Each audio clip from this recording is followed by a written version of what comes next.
Welcome guys to the third video of this playlist in which we are building a spending tracker app. In this video, we will set up our spending overview, view model, state, and actions. And also we'll do some dependency injection. So let's get started. And the first thing we'll do now is in the previous video, we built our balance screen, view model, and actions, but we didn't actually do any dependency injection here, which means we will do that right away. So we'll create a new file in balance DI called balance module, for example, like this. It's a file, and then it's going to be var balance module of type module, like this. We only have a view model here. It's going to be our balance view model, and get, because as you can see it takes our core repository, which means we'll pass it with this get, and we already provided our core repository. And if you want to learn more about these dependency injection and even clean architecture and more complex underweight topics, then check my premium course in the description, in which you will learn all of this by building a solid industry level underweight app and its own Ktor backend. You can find more details about this in the description of this video. Now we want to go to our application here and add our balance module. Great. We want now to just see our activity, our balance screen. So for that, we'll go to our core presentation main activity, and then we'll set that as our starting screen. So balance like this. And then let's go here to our balance and call balance screen core, which is this one. We actually get a lambda, which is the on save click. So I'd rather actually name that on save click, and we'll do something on it later. And the thing that actually we'll do in a way is using our nav control dot pop backstack. We just want to pop it from the backstack. Great. Let's now see the screen. Here it is, and I think it looks great. If I add a balance, like for example 100, that's updated, and when I save, nothing happens. It's because, let me just see. So this is the on save click, on save right here. And the button, I did call my on save on this button click. And then right here, I do save my balance. So I did call my on save. It's because I only have one screen, and popping it from the backstack won't really do anything. So technically, if I restart the app, I should have my balance saved. Yes, as you can see, it's saved, which means my data layer is working just great. Now I can go back and call the other screen, which is the spending overview, as my starting screen. And that's exactly what we are going to start with right now. So let's go to our spending overview presentation right here. Now we want to create our spending actions, spending overview actions, or the actions a user can do. So just call it action. Copy this because we need it a lot. So this is going to be an interface, and specifically a sealed interface. The first action is going to be a data object loading just the data. So load spending overview and balance. So we want to load the balance and the spending overview, and that implements our spending overview actions. The next one is going to be a data class, which is when we select a different date. So on date change, for example, or on date selected. So we want to pass our new date like this, and it's just going to be an integer, which stands for the index of the date in the list that we get from our core data layer. That implements my spending action. And then another one for on deleting a spending. So on spending, or on delete, rather call it like that, spending. This one takes an ID or a spending ID. So spending ID of the spending with deleted. That's it for the actions. The next thing is the state. So right here, create a new one, a new data class actually called spending overview state. The first thing clearly is the list of the spending. Var, let's call it spending list, is going to be a list of type spending like this, and by default an empty list. The next thing is the balance. Var balance of type double, by default 0.0. The next thing is the date the user selected. So var picked date or selected date of type zoomed datetime, by default zoomed datetime dot now. Here should be equal dot now, like this. So the default date is today's date. The next thing we want is the list of dates. I'd rather put that up here. So it's dates list, by default a list of zoomed datetime and an empty list. And then the last state is, are we picking a date or not? So is date picker drop down menu visible. So that is of type boolean and by default a false. So is the drop down menu visible or not? Probably just is drop down menu visible. That's a better name without mentioning the speaker. That's it for the state. The next thing is the view model. So create a new class in here called spending overview view model, and this extends view model. We do want to have a constructor here as well, and we need our private var, our spending local, what was it called? I think local, yeah, local spending data source, and then also our core private var core repository. In the view model, let's first create our state. Var state is going to be mutable state of my spending overview state by default, import again, and private set, since I don't want to change this from outside this view model. And then this creates the on action function. So fun on action that takes an action of type spend overview action, and then when my action is add the remaining branches, then let's start with the first one, which is loading my spending list and balance. Let's create a function for that down here. So private var load, for example, spending list and balance. You can call that right here, load spending list and balance. So right here, we need a view model scope first. View model scope dot launch. We first want to get all dates because we want to use them in different places in here. So var all dates is going to be my local spending data source dot get all dates. We have a problem here because it's a function. Great. And then we want to edit our state. So state is going to be state dot copy. What I previously said is that the list of spending that we have in our screen overview or on spending overview, so the list of items are actually the items that we created in a specific date. It's not all the items that we have in our database, only the items that we have in a specific date that we selected, which means we want to show the items in the last date. So not today, because we maybe didn't create any item today, but yesterday we did create an item. So we want to show the items from yesterday, basically the last date. So it's going to be my spending list get spending. Let's create a helper function for that.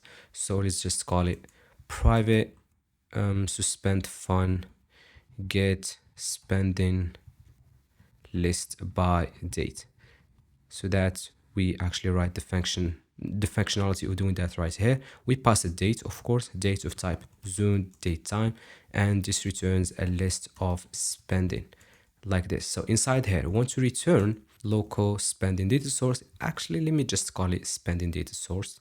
I think that's better. So here and here. So spending data source dot get spending by date, or get spendings by date, passing my date. And then we want to reverse it. Why? Because if we create a new item, we add it to the list, it will be in the bottom, but we want actually to show the most recent items that we created in the top. So we just want to reverse it. So dot reversed like this. And then we want to give it a background color, which is a random color. And maybe we'll do that later. So basically we'll use the map and then we'll map a color, we'll change its color. But I think that's not important to us right now. What's important is that now I want to call that function. So get spending list by date, and then pass in my date, which is all dates dot last or not. So I want the last date, as I said, the last date that we created an item in.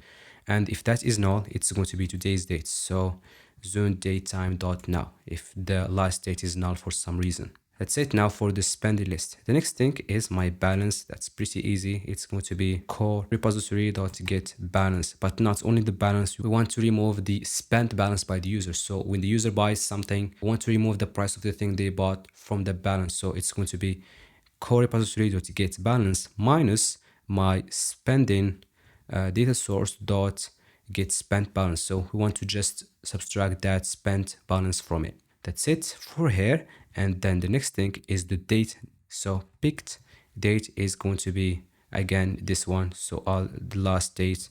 So either the last date, if it's null, then it's going to be today's date. And then last thing, all dates or dates list is just going to be my all dates. But again, I want to reverse it because I want the last date that we created an item in to be at the top. So dot reversed. What's missing here is colors of the items. I'll go to util and create a new file called, for example, random color. Right here, we'll have a fun random color that takes a brightness, how bright our color should be, of type int, and we just by default say 80, for example. We'll make it a little bit brighter, 90. And it returns an int as a color, random, and it's going to be random.default, and then creating the red, green, blue colors like this. And then we want to return it right now. So return color, passing my red, green, and blue, and then dot copy. I want to make it a little bit transparent, so 0.3f for the alpha, and then 2 RGB to get an integer. But we still need to use our brightness right here, so main brightness before passing the util. We want to do the same for these two. And that's how we generate a random color with a brightness or a main brightness that we need. And we get an integer as well. So right here, I want to add a color to my spending, as you can see, and I make it an integer, not of type color, because we have it in domain and color comes from Android compose. So for that, right here, I'm going to write map it.copy, and the color is going to be random color. The main brightness could stay at 90. I'm not going to change it. We have our items. We want now to do some dependency injection with our view model right here. So a new file called spending overview module.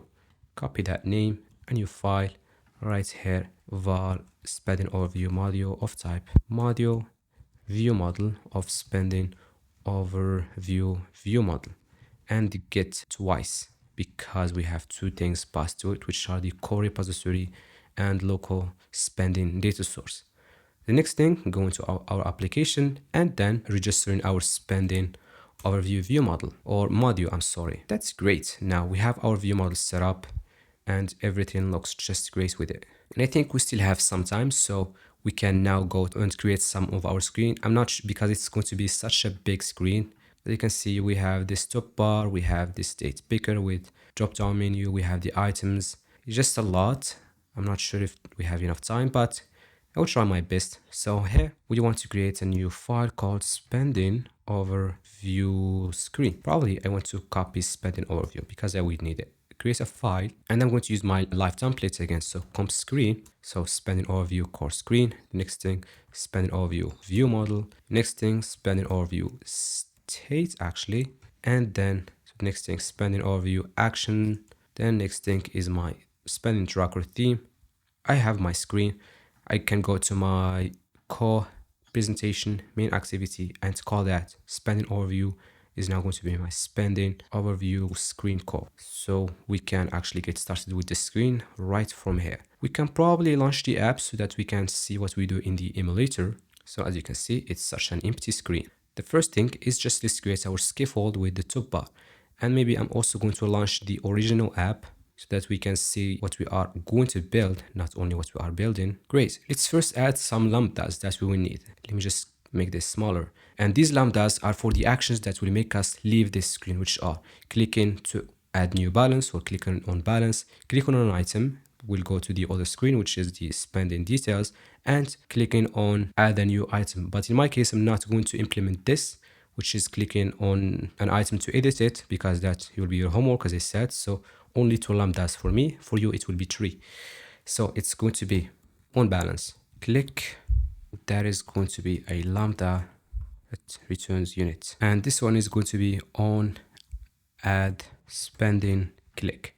These are the 2 lambdas I need, and I will also need them here in my screen. And for that, I will need to also pass them here. I will also need them here. So like this. And then one extra one I will need inside my screen is when I delete a spending like this. When I long click on it, I click on delete spending, I delete it.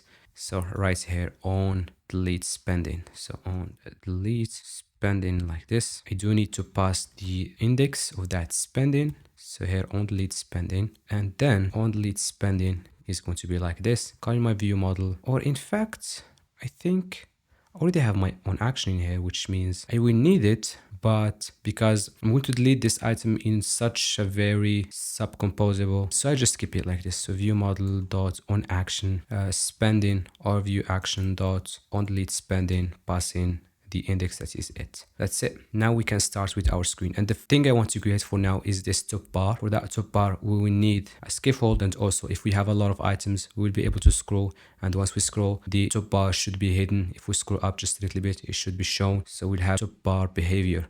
So right here, we want to create that scroll behavior. That is going to be top app bar defaults dot enter always scroll behavior. The state is going to be remember top app bar state. Opt into these experimental or this experimental annotation, and then we can create our scaffold like this. That will need quite a lot of things inside it. The first thing is a modifier dot nested scroll is going to be scroll behavior dot nested scroll connection. Here we get some padding values like this that you will use later. Anyway, we want to come here to pass other things. I don't know if you can see this well, so I'm going to do this. The next thing I need is a floating action button. It's just going to be a floating action button. On the on click, we want to call on add spending. Click, and then inside it we want to have an icon that is an image vector icons dot default dot add, and the string or the content description could be add spending, like that. We want to make it a little bit higher, so it would normally be somewhere right here with some padding from the bottom. So we want to put it inside a column, and then right below it we want to have a spacer. It has a height of 40.dp. Import dp. That's it for the floating action button, and we can check our app if we can actually see it. Maybe we can't yet, or I don't know. However, right here, we want to call our background, and then just create a column to give it this padding values, if that's what makes us not able to see anything. Padding values. So now we don't have any errors. Maybe we still have an error. No, we don't have any errors. We can run the app to see if we can actually see our floating action button. Nope, we have an error, which is right here. We need those lambdas, so we can do this, and here they are. So on balance click, we want to navigate to balance. On add spending click, we want to navigate to spending details, and you will have an extra one, which is on spending click, not on add, but on spending click. You want to again navigate to on spending details, but you want to pass a spending ID of the spending you want to edit, and as I said, that's your homework. Great. We can come here, run the app again. Hopefully we can now see our floating action button, and here it is. Now we want to create our top bar.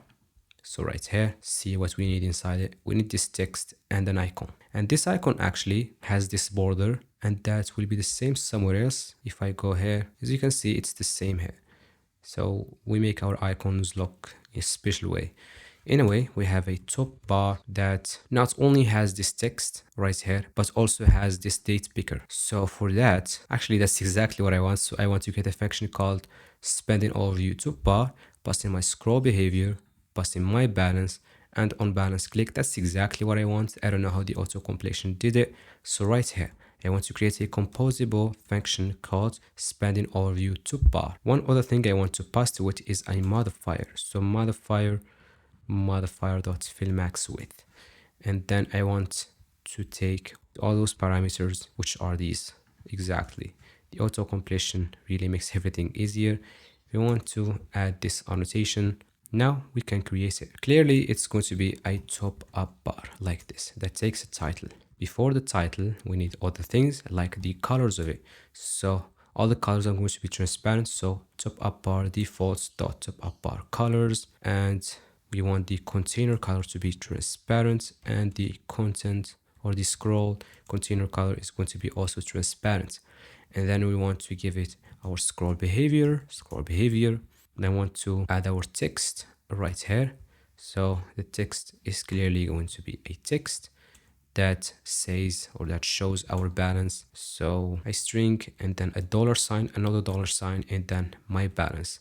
So that we show this $sign before the balance. We want to give it a font size of 35.sp, actually 35 not 25, and then we want to give it a color. I don't think I need to give it a color, but max lines of 1. I don't want more than 1 line.